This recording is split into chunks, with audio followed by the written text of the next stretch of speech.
eu chamei para uma entrevista, nos tornamos amigos de infância praticamente, porque somos desses. E aí o doutor Cássio Eduardo Miranda, ele tem colaborado muito com o nosso programa. Não tinha vindo nessa pandemia e quando a gente resolveu falar sobre esse tema de hoje, Cássio, de 2021, que habilidades temos que desenvolver, estamos prontos para dar essa virada. Você viu na abertura do programa tantas provocações, né? A gente pensou que tudo passa por segurança psicológica. Aliás, a segurança psicológica ganhou uma força tremenda, assim como a ciência, assim como as oportunidades, perdas e ganhos, dor e delícia, né? E aí a gente resolveu trazer você para discutir isso. Como é que a gente faz esse grande reinício, esse The Great Reset? Como é que a gente faz isso? Nós não estávamos preparados antes, não tinha como preparar, e a gente já levava a vida assim, meio de qualquer jeito, né? Muito sem a maioria, né? Muito deixa levar, deixa acontecer. E aí a gente foi surpreendido. Começamos por onde? Pelo meu boa noite e meu muito obrigada. Exatamente. Maia, muito obrigado também você, mais uma vez, pelo convite, pela oportunidade de estar aqui, depois desse longo e tenebroso inverno, né, pelo qual estamos ainda passando, né? E eu quero te agradecer por esse convite, né? Eu queria te dar um abraço ali na chegada, mas infelizmente os protocolos... Me sinto abraçada e amada. Sinta-se abraçada, né? Eu também quero te agradecer por essa oportunidade, né? Principalmente para refletir sobre um tema que é um tema muito delicado, é um tema que é complicado e um tema que é muito sensível, né? Sobretudo nesse momento que estamos passando de muitas perdas, né? Assim, a gente ultrapassou as 170 mil mortes, né, da pandemia aqui no Brasil, né? A gente está vivendo um momento realmente que exige de nós um repensar sobre a nossa vida, a vida atual e a vida futura, né? Então, acho que a gente tem algumas coisas que a gente precisa pensar, e você tocou num ponto muito importante, disso que tem sido chamado de segurança psicológica, né? Ou como enfrentar as vulnerabilidades, principalmente aquilo que chamamos de vulnerabilidade psíquica, ou aquilo que pode causar uma certa desestabilização ou uma desinserção do ponto de vista psíquico ou psicológico, né? Então, acho que a gente tem esse ponto muito importante para a gente poder pensar, né, assim, sobre aquilo que o futuro nos reserva. Mas, assim, de antemão, eu já gostaria de dizer o seguinte, que o futuro ele é sempre uma invenção. Né? O futuro ele não existe enquanto tal, né? Ele existe no campo do desejo, no campo das invenções que a gente faz, das ficções que a gente cria, né? Das apostas que a gente faz no que diz respeito, né, ao que a gente quer para o dia seguinte, né? Assim, né? O dia seguinte, enquanto a gente não sabe quanto ele dura, né? Então, assim, o futuro é sempre uma invenção, ele está sempre no campo do desejo. E a questão realmente assim, que nos norteia, né, que nos orienta, é exatamente uma pergunta fundamental sobre o que a gente quer ou o que a gente deseja para a vida da gente, enquanto pessoa, enquanto sujeito, enquanto indivíduo e também enquanto em comunidade, enquanto sociedade. Essa é uma pergunta fundamental que a gente tem que se responder, né, daqui para frente, né? Interessante que eu vou discordar de você, porque eu tenho estudado o futuro há 3 anos e meio, futuro do trabalho, das empresas, da educação, com foco no humano. E a gente percebe que hoje, baseado nesse cenário de dados, que é muito exponencial, apesar de toda a deficiência de dados que os países como o Brasil têm, a gente sabe que o futuro é possível o futuro emergente até 5 anos e o futuro pós-emergente até 10 anos, baseado em cenários.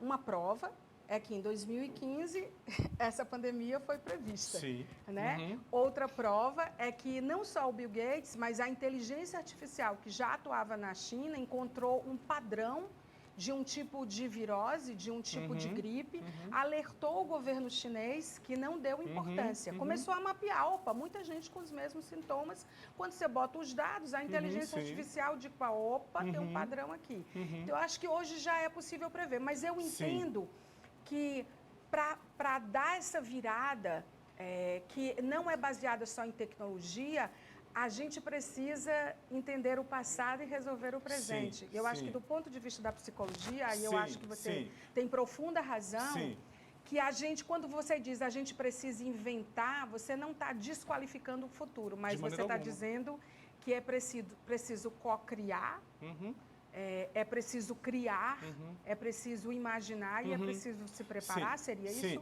e você tocou realmente assim, num ponto muito interessante pelo seguinte, porque a própria noção, né, ou essa categoria de invenção, ela parte exatamente da ideia de que você não inventa, você não cria a partir do nada. Quem cria a partir do nada é Deus, né? Assim, não. Então, assim, a gente não cria a partir do nada. A invenção é sempre a partir de alguma coisa, né? Então, assim, a partir desses elementos, por exemplo, que você está dizendo, né, que foram possíveis prever determinados cenários, determinadas possibilidades, né? Porque é sempre em termos de possibilidade. A partir dessas possibilidades, a gente pode se movimentar dentro do campo daquilo que a gente quer ou que a gente deseja. Então, a gente co-cria nesse sentido, a gente aposta junto. Por isso que a ideia sempre é o que eu, enquanto sujeito, enquanto indivíduo, tenho possibilidade de criar ou de inventar ou de pensar ou de desejar a respeito do meu futuro, mas, ao mesmo tempo, aquilo também do ponto de vista da coletividade. Porque esse é o desafio também que a gente vai enfrentar, a gente já está enfrentando, né? É como, ou que tipo de laço social que a gente quer construir. Né, que a gente está construindo e que a gente quer construir, né, daqui para frente. É incrível, né? você estar falando sobre isso, porque assim, eu vou tentar me lembrar de uma frase muito bacana do Peter Drucker. Existem várias pessoas que não são de agora, né, mas que são contemporâneos, sim, que vêm pensando o futuro e vendo como que a gente pode lidar com isso. Só que assim como a morte, o futuro para a gente foi sempre uma coisa distante. Sim. Nós, na nossa mortalidade, na nossa limitação, a gente não consegue alcançar dentro da realidade esse futuro, porque eu acredito que o futuro também pauta o presente. Não é só o presente que pauta o futuro. O Peter Drucker diz um pouco sobre isso.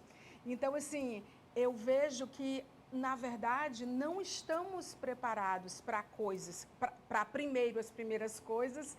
Imagina modelar, prototipar esse futuro com tantas vulnerabilidades. Sim. E a gente vai precisar. Sim, sim.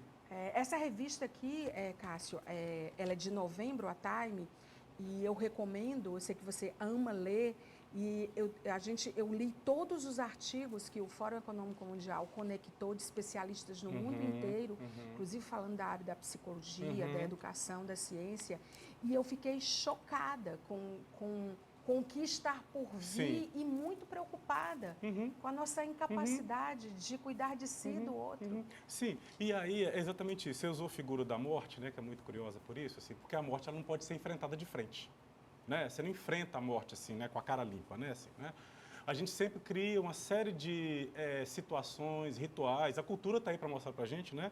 O que a gente cria para poder lidar com a morte. São os ritos fúnebres, né, que a gente cria para poder lidar com a morte, para poder lidar com a perda, com a separação.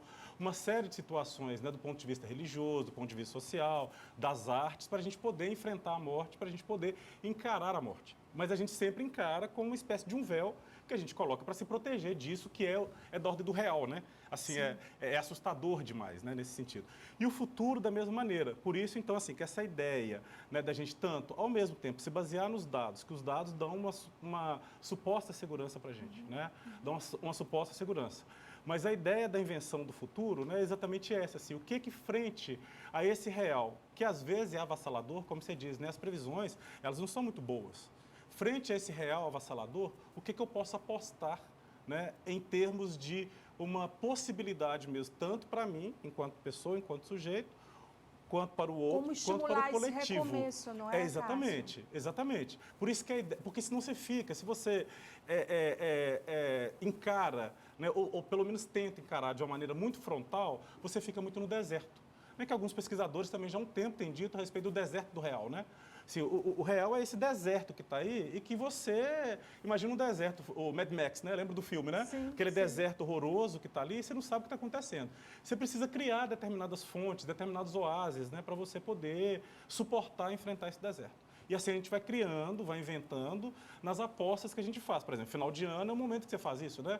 Assim, né? Sempre, né? Assim, a gente vai fazendo, né? Olha, para o ano que vem, né? Olha, para o ano que vem, na minha família, no meu trabalho, né? Na minha vida pessoal. E a gente sempre costuma olhar com uma certa...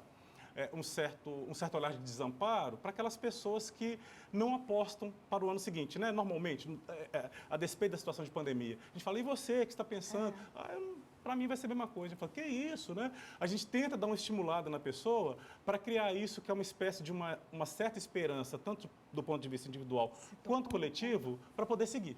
Você tocou num ponto que essa matéria da Time, tem um cara que fala muito sobre esperança. Eu estava comentando com você que eu vi um evento do Fronteira do Pensamento, um francês, não recordo o nome, que ele falou como é importante essa construção, essa fala, esse lugar de voz da esperança. Sim, sim. Como é importante, porque assim, nós estamos diante muito do intangível. Por mais que a nossa virada fosse de um ano para o outro e que a gente fizesse planos, mas o incerto, o intangível, o que a gente não estava pronto, o que a gente achava que era 3 e vai virar 3 anos, o não controle, a gente nunca tem controle de nada. Exatamente, isso. Mas assim, isso foi muito real. A perda do controle, né? E aí eu fico pensando como que a psicologia, a psicanálise resolve. Era isso que eu ia te dizer. Na verdade, a gente nunca teve controle, mas a gente teve uma suposição de controle. Não é isso que eu te disse. Quando a gente aposta para o ano seguinte, né? 2019 para 2020, eu já tinha assim, várias passagens aéreas compradas para este ano. Tudo plano do final do ano de 2019. Né? Então, assim, supostamente eu tinha um controle. Eu falei assim, olha, se nada de muito grave acontecer, eu vou viajar no mês tal, depois do mês tal fazer isso, fazer aquilo outro. A gente tem a vida, a gente mais ou menos organizada, que é isso que nos ajuda, né? Nos ajuda, assim, enquanto referência, a gente poder projetar, né? A gente poder se colocar para frente, né? É isso que nos torna humanos, né? Sim, nós somos o ser que pensa, apesar de não estarmos mais pensando. Exatamente. Né?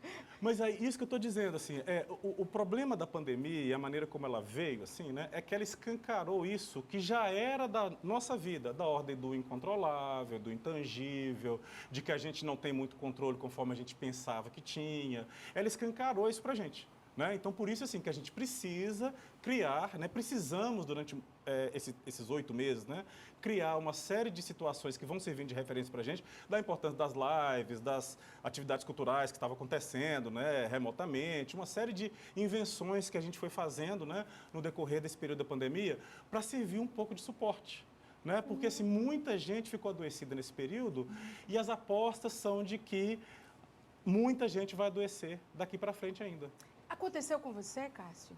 O quê? Tipo, de repente essa imersão em si e esse olhar para o planeta, apesar que eu acho que esse foi um exercício para poucos, a gente não tem esse hábito de abrir a nossa própria janela ou do nosso país ou do nosso continente e olhar em escala planetária. A internet não conseguiu fazer o que esse vírus fez.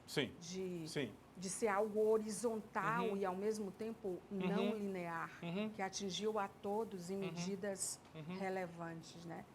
E aí eu acho que todo mundo, assim, todo mundo teve um momento, ou está, ou vai viver um momento de muito existencialismo também, né? Sim. Eu acho que eu tive 2 ou 3 momentos nessa pandemia, assim. Teve aquele primeiro momento, né, quando de repente eu recebi, acho que quando a ficha caiu foi quando eu recebi uma ligação da companhia aérea falando, olha, seu voo está cancelado, os aeroportos estão fechados. Eu pensei, realmente a coisa está acontecendo, né? Porque até então não era aqui, né? Não era aqui, né? Então a coisa está acontecendo. Nesse primeiro momento, eu falei assim, gente, que bom, vou ficar um pouco em casa, né, para poder colocar as coisas em dia. Vai assim... 3 meses, no máximo, a vida da gente tá voltando ao normal. Tive esse primeiro momento. Depois vem aquele, gente, o que é isso? Esse negócio não tá passando, né? Essa coisa tá demorando demais, né? E agora tem esse momento que eu tô te dizendo, que eu estou fazendo a minha invenção do futuro. Né? Assim, eu estou apostando frente a essa precariedade que a gente está vivendo e que possivelmente vamos continuar a viver, né? Durante um tempo. O que eu posso fazer? Para mim, né, para manutenção da minha vida, da minha existência. Quando eu falo vida, não é só o bios, né? Da minha vida enquanto pessoa, enquanto sujeito, cidadão e etc. e tal. E também da minha vida na coletividade. Né? Assim, porque a gente está passa por um momento, por uma própria característica nossa que é humana, que é de uma espécie de um instinto gregário que a gente tem, né? De se agregar, de estar com. Né? Por isso que sempre a situação de isolamento é muito complicada. Complicado tanto do ponto de vista pessoal, que a gente se sente muito, né, assim, só, mas também do ponto de vista social, porque a gente é feito para viver no coletivo. E misturou com várias coisas, assim, tipo, a mentira foi institucionalizada, a gente que vivia o pânico da fake news, de repente a gente teve que lidar com mentiras institucionais, né? É muito louco, assim, porque Eu acho que a nossa lucidez, ela foi desafiada ao extremo. A convivência em casa, coisas que você evitava porque você fugia e ia para o trabalho quando voltava. Exato, exatamente. O filho que você não conhecia direito e passou a conhecer em casa. Né? Quer dizer, eu tenho a minha esperança, eu confesso a você, telespectador, internauta e Cássio, ela mora porque eu acredito que tem mais gente pensando. Tem mais gente refletindo. Eu não foco nos que estão sem máscara, nas praias, nas festas, nos eventos, aglomerados em casa, em todos os lugares do mundo. Eu vejo a segunda onda como uma nova oportunidade que não será a última, porque é claro que economicamente o pior está por vir, em termos de planeta, que ele não precisa da gente, é a gente dele. O pior está por vir e a gente, uma pergunta que eu quero te fazer antes de te mostrar ali uns autores, eu acho que a gente também não foi educado para se arriscar, doutor Cássio. Sim. O risco para a gente não se arrisca muito, a gente gosta da zona de conforto. E mesmo o risco calculado, a gente não sabe, é um problema para a maioria. Sim, aí, olha só, Maia, eu acho que tem algumas questões seguintes, que a gente tem colhido muito, assim, né? Escutando as pessoas, ouvindo as pessoas, os mais diversos dispositivos, né? Agora mesmo, assim, eu estava coordenando um projeto na Universidade Federal, que era um atendimento remoto, né? Um acolhimento, na verdade, né? A profissionais de saúde, educação e alunos da universidade que estão passando por alguma dificuldade em decorrência da pandemia, né? Deixa eu falar para vocês quem é o Cássio, para você que está chegando agora, internauta ou telespectador. Ele é psicanalista, ele é psicólogo, ele tem um doutorado em psicologia, ele é professor da Universidade Federal do Piauí, é mineiro, né? Tem um doutorado em letras também, né? E doutor em psicologia pela Universidade Federal do Rio de Janeiro. E ele já está aqui na nossa Universidade Federal já há alguns anos, é por isso que ele está falando da universidade, a universidade daqui. O Cássio, ele é uma entrevista nacional. Obrigado. Então, aqui na Universidade Federal do Piauí, nesse dispositivo que a gente criou, né, de escutar essas pessoas remotamente e também em outros dispositivos, a gente tem se deparado com algumas questões. Primeiro, é essa que você colocou, né, de um certo também evidenciamento dos conflitos familiares, que às vezes eram apagados exatamente por isso. Sai para a escola, sai para o trabalho. E isso ficou evidenciado, tanto que os números estão mostrando isso, né? Assim, né? Esse aumento, por exemplo, da violência doméstica, né? E também algumas dificuldades do ponto de vista relacional. Os divórcios também aumentaram nessa época, né? Que é muito curioso. Por isso que eu te digo, assim, né? Eu estou apostando muito nessa ideia da invenção do futuro, porque assim como o amor também é uma invenção, né? Você não tem um amor pronto, aquele amor precisa ser aprendido. Ser aprendido, ser inventado, ser reinventado, porque aquele amor das comédias românticas, né, aquele amor não dá certo, né? É o amor que nos chega, né? Então você tem que inventar alguma coisa a partir daí. Assim como também o futuro nosso, ele é uma invenção. Frente a essa família que eu tenho às vezes que é problemática, que família que eu vou inventar? Inventar não é sentido de menosprezar, tapar buraco, é inventar no sentido de recriar a partir daquilo que eu tenho. Não é isso que eu estou dizendo, assim, quem cria a partir do nada é Deus. Agora, a partir desses cacos que eu tenho aqui, né, seja da minha vida pessoal, da minha vida profissional, da minha vida familiar, do relacionamento, o que é possível construir? Mesmo as pessoas sem esperança, que não têm trabalho, que não têm comida, as mulheres que estão apanhando, que entram agora em 2021 numa situação extremamente complexa, sob todos os sentidos, elas são capazes de dar essa virada, na sua opinião? São capazes sim. Embora elas tenham que fazer um esforço muito maior, porque aí é isso que eu também estou insistindo. E elas vão se transformar em pessoas maiores, né? Está muito proporcional ao esforço. Porque né? É isso que eu estou dizendo, você tem um trabalho que é individual, né, que é seu, e você tem um trabalho que é coletivo, que o social oferece. Então, por isso que a gente vê em determinados lugares, comunidades, países, as pessoas sofrendo menos com a pandemia, não que não estejam sofrendo, estão sofrendo menos. Você colocou, né? A gente viveu um momento de mentira institucional. Quando ainda está vivendo. Estamos vivendo ainda, né? Então, quando a gente tem, assim, aquele lugar que deveria ser a referência simbólica para a gente, para inclusive nos apaziguar, esse lugar ele se desfez, pelo menos aqui. Então, isso é um trabalho que é coletivo, né? Que no lugar de nos apaziguar, te deixa um pouco mais atribulado, né? Eu vi que na minha produção com você, você citou algumas coisas, eu quero te mostrar aqui, Cássio, de autores. Aí, como eu estava falando, deixa eu passar isso aqui não é agora, vou bagunçar um pouquinho, tá, produção? Esses são alguns dos autores dessa revista, que são pessoas do Fórum Econômico, que vai acontecer agora em janeiro, em Davos, na Suíça. O Klaus Schwab, ele é fundador e presidente executivo do Fórum Econômico Mundial. Ele disse o seguinte para a Time: o mundo deve agir conjuntamente, eu estou querendo te mostrar porque você falou várias coisas que conectam isso, conjuntamente, rapidamente, para renovar todos os aspectos de nossas sociedades e economias, desde a educação até os contratos sociais e as condições de trabalho. Eu não sei se eu baguncei muito para o pessoal aí, acho que está ok. Cleito conseguiu resolver. Obrigada, Cleito. A Cristalina Georgieva, ela é economista ambiental e diretora do Fundo Monetário Internacional, do FMI. Eu peguei dessa revista uma frase dela que ela diz: temos apenas um planeta e sabemos que as mudanças climáticas podem ser o próximo desastre global, com consequências ainda mais dramáticas para a humanidade. Temos que descarbonizar a economia na curta janela que ainda resta e harmonizar nosso pensamento e comportamento com a natureza. Olha que incrível isso. E, por último, a Mariana Mazzucato, ela é uma das economistas mais influentes dos últimos anos, né? Muito disputada, professora de Economia e Inovação da University College de London, né? A Escola de Londres, né? Da Universidade de Londres.